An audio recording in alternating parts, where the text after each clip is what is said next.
Let's try and get this right first time, so I can go have some lunch. I had been cycling around the world for 3 years before I realised why I was cycling around the world. I was up in northern Canada. I'd ridden all the way through Europe and Africa and South America and North America up towards Canada. I was heading to Alaska, and suddenly the route ahead of me was blocked by an enormous forest fire. 500 miles of forest fire, the only road through the wilderness, and there was no way I could carry on. And I was gutted because I'd cycled for 3 years to get here, and suddenly I couldn't carry on by bike. Cycling around the world was over. And I thought everything I'd been doing for 3 years was kind of broken. But as I tried to mull over my options and think about what I could do, I thought, I don't care about cycling. I'm not a cyclist. I was never a cyclist. I'm definitely not a cyclist now after 3 years on the road. Why am I doing this? And my brain eventually figured out that the reason I was cycling around the world was not so that I could cycle around the world. The reason I was cycling around the world was so that I could have an adventure. And that's actually quite a different purpose.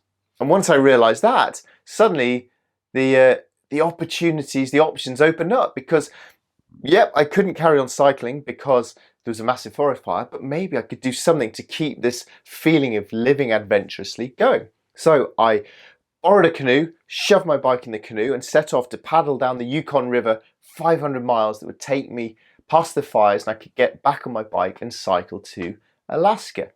It was a brilliant section of the adventure. It added to the adventure much more than a few more weeks of pedaling would have done.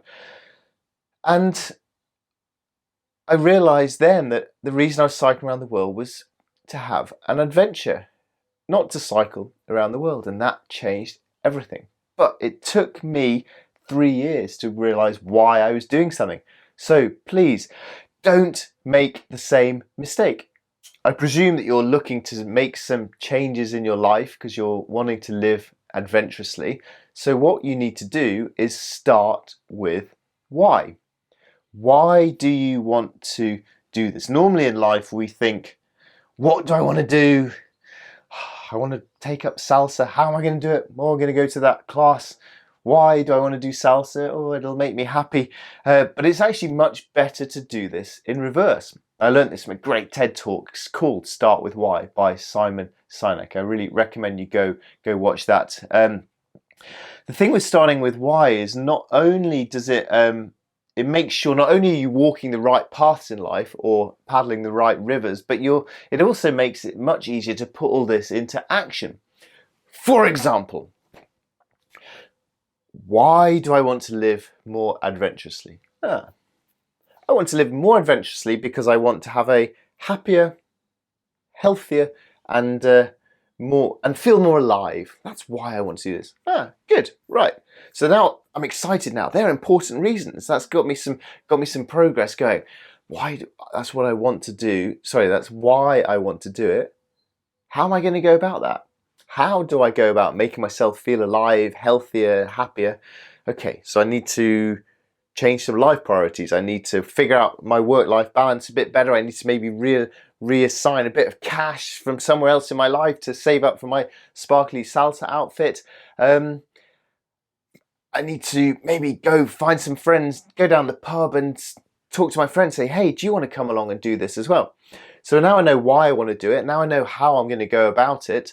And hopefully at this point you are now buzzing with excitement, because not only do you realise this is really important, but you can see a pathway to go and do it. So finally you just have to think, okay, what am I going to do with my reallocated money and time to make myself feel happier, more alive, etc. Okay, what I should do is, depending on you, I should go run a mountain marathon. I'll sign up for it today, my first ever one. Or I should actually walk into this salsa class that I've been too scared to step across the doorstep into before. I've always just walked past it and scurried home. Or I should, salsa or mountain marathons, that's pretty much all we need in life. So now that we know what we're going to do, it's so much easier to just walk in the door of the salsa class. It helps us fight the voices in our head that are shouting, you shouldn't be going into this room, you don't know anyone, you're an imposter,